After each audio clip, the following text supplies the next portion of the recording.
Hey everybody, it's Cody here. Hey, I wanted to shoot a quick little update video for you. I've had several questions about a couple different topics that I want to address in this video. One of which is going to be aphids. So I'm going to show you some of those in just a second. And the second of which is going to be tar spot and fungicide timing, depending on what part of the plant's life you're in and if you have or have not yet sprayed a fungicide. So we're going to touch on some of that. But first I want to talk about aphids. And I'm going to show you a couple things here real quick. I'm going to go ahead and turn the camera around so you can see it. But we got some interesting things going on I want to show you. So give me just a second. All right. So like I mentioned, I've gotten several questions and calls about aphids in the last few days, or black spots on my corn type of thing. So I've broken this plant off, and you can start to see as we come up, we get into this top part of the plant here. If I can get all the leaves out of the way, you start to really see a bunch of aphids. There we go, it finally focused. So you can see them, they're just all over the top part of this plant, all over the top part of this leaf. And then worst of all, as long as that camera will continue to focus, they're all over this tassel. So that's what we worry about the most. These insects have piercing, sucking, mouth parts, and when they do start to chew on plants, they create what most folks refer to as honeydew. It's a real sticky substance. So that sticky substance will actually prohibit pollen. It'll basically just trap all the pollen at the tassel because it's just too sticky, right? It doesn't let it go ahead and flow in the breeze and get down to the silks like we would hope. Now, thankfully, in this particular field, this is one plant out of probably, I don't know, I'd say 1 in every 20 might have that kind of coverage. As we look, I see there's another one here that's absolutely covered in them. Look at that, there's a good example. You can see, just looking up there at the plant, I'll break it off too, but that thing is covered in it, and you can't see it, but that leaf is really sticky. So anyway, moral of this story is that aphids can be bad, especially if you're looking at pollinating corn, which this is wrapping up pollination. So most stuff is pollinated. I've pulled some ears back, and it seems like everything pollinated quite well. But if you're getting 80+% of plants that have, this level, or maybe not even really this many aphids on them, and you see they're covering the tassel during pollination, that's a big concern. So it'll be something we need to pay attention to. Now, there is a couple saving graces here, and you can actually see them. Let's see here. So there's your aphid, but over there and right here, there he is. Those are lacewing flies, and they're actually a predator of aphids. So that's a good thing. And then I'm going to come back down here and show you another predator of aphids. At least I think I am. Bear with me on the terrible photography here. I saw one a little bit ago.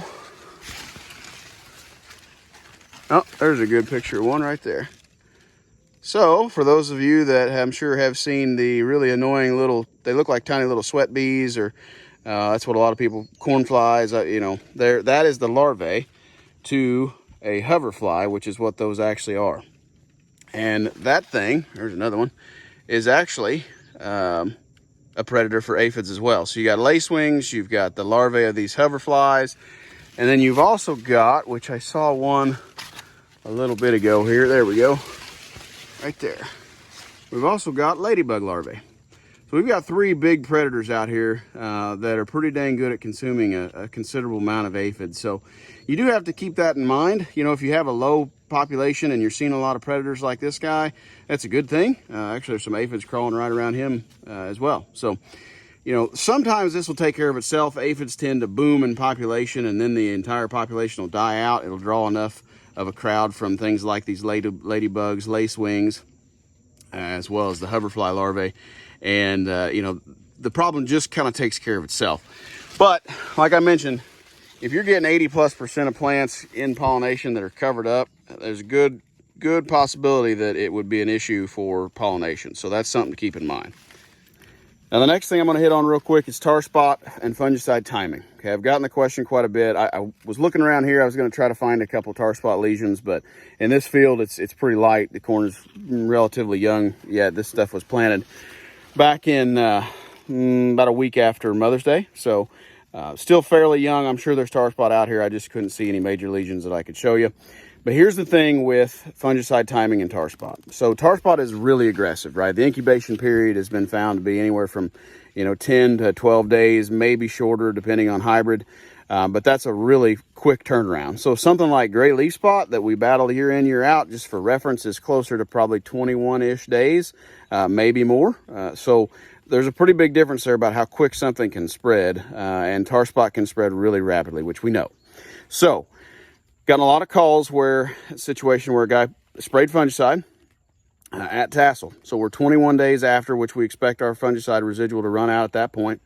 Once your fungicide residual runs out, you're going to be at around R3. So if you're out there in your cornfield and you're at R3 and you're starting to see quite a bit of tar spot from the ear leaf and above, that's a concern to me, because at R3, you've still got 6+ weeks left in that corn plant's life.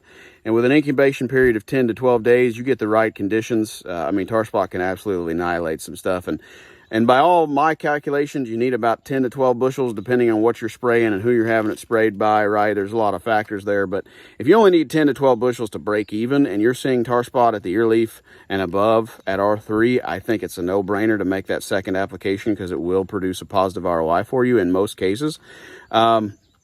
Extreme examples would be under pivot, because in those situations you're going to get even more moisture than non-irrigated fields. But in most cases, around the southern part of Indiana this year, we've seen a lot of heavy dews. Sounds like that's going to continue. Our humidity is going to be high. It's going to favor that disease pressure. So if you're getting to that point, it would be wise to make a second fungicide application. I know that's not fun to hear given where commodity prices are, but you always have to figure things based on a positive ROI. And I think it will be easy to see a 10+ bushel response from fungicide if you're seeing tar spot pressure at R3, because even at R3 or R4, R3 is milk, by the way, right? R4 is dough stage. So even at those two stages, you've got 50+% of your dry matter left to accumulate in that plant's life, which really just broken down in a non-scientific form of saying, hey, you got 50% of your yield left to make. So I really encourage you, be scouting. If you've got younger corn like I'm standing in right here, as you look around, this stuff is just now finishing pollination. We're not even at brown silk yet. We're at late R1, probably real early R2. In cases like this, if you're not seeing a ton of tar spot pressure, which I'm not, and you also, if you're seeing a ton of aphid pressure, then hey, I think at that point you got to pull the trigger and make a fungicide insecticide application to take care of those aphids. But if you're not seeing a bunch of that tar spot pressure or aphid pressure, I don't think there's anything wrong with holding back a couple, 3 weeks. Wait till you get into that late R2, early R3, reassess. If you're starting to see some tar spot pressure at that point, I think that's when you need to make that application, because then it extends that residual life of that fungicide out later into the season, greatly benefiting the end of that plant's life. The other thing you have to consider about fungicide is, let's say, you're at R4 or maybe even real early R5 and you're starting to see heavy tar spot pressure, and you think, I don't know if I can get my 10 bushels or more that I need to make a positive ROI. Sometimes you may only say you get 8 bushels, but you get way better standability at the end of the year. It's not a direct payoff per se, but if your corn doesn't go down from, additional disease pressure that tar spot can bring in, and you've got good, happy, healthy standing corn at the end of the season, say it only makes you 8, you're out a couple bushels. I know for most folks, myself included, I would much rather shell standing corn, and that's worth a couple bushels to me. So there's more than just a 10 to 12 bushel thing to think about when you think about late season fungicide applications. So with all that in mind, I actually did make a longer video talking about tar spot and fungicide timing and why we do it, utilizing a graph of nutrient and dry matter accumulation. So if you want to see that, feel free to let me know, or let your seed pro know. I can send that to you, but it was pretty lengthy. I didn't want to send it out in a text. So anyway, yep, those are the updates I wanted to send you.